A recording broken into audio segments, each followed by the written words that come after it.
da nađem nekoga ko bi za novce prebacio moje roditelje. Međutim, nisam nikoga taj dan našla i u 6 sati na večer se ovako sva žalosna vraćam kući. Mi smo stanovali na Pećinama i ja prođem, tamo je bila vojna armata i glavni general je bio Rola. I ja tamo, najedanput mi kliker upali, idem ja kod Role. I ja kažem onom stažaru, ja talijanski sam govorila, da idem hoću ići kod Role. On kaže dobro, vidio je mladu ženu, imala sam 21 godinu, elegantno obučenu, mislio je da sam u ljubavnica ili šta kad sam tak kasno došla na večer. I idem i on mi kaže samo neka izvolim nutra, idem nutra tamo gdje su mi rekli, tam je bio njegov glavni, kažem, hoću razgovarati sa generalom Rolom. On je rekao, odmah. I imala sam sreću da me je primio, da je bio dobre volje. Ja sam njemu sve istinu rekla, da sam židovka, da su mi 2 brata streljana, da su tu stari gluhonijemi roditelji i da ih moram spasiti, da ne dozvoli da i oni nestanu.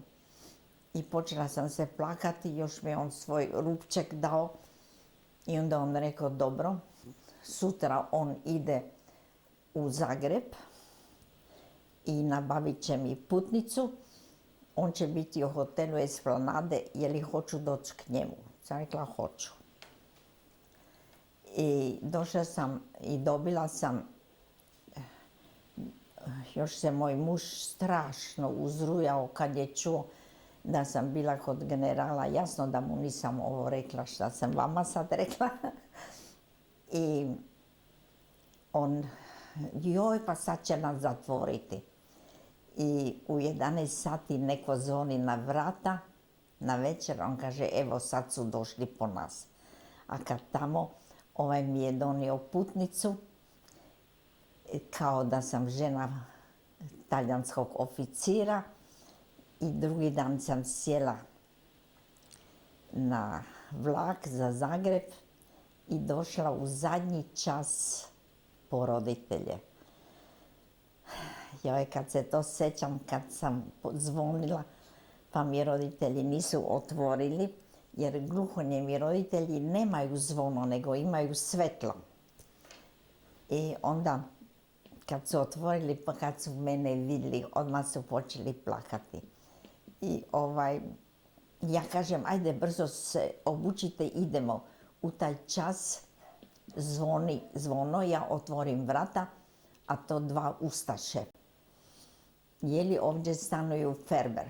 Ja kažem, talijanski, kažem, ja ne znam ništa, to se mene ne tiče, zbogom. I zalupim vratima. Srce mi je bilo u želucu od straha. Eto, i tako,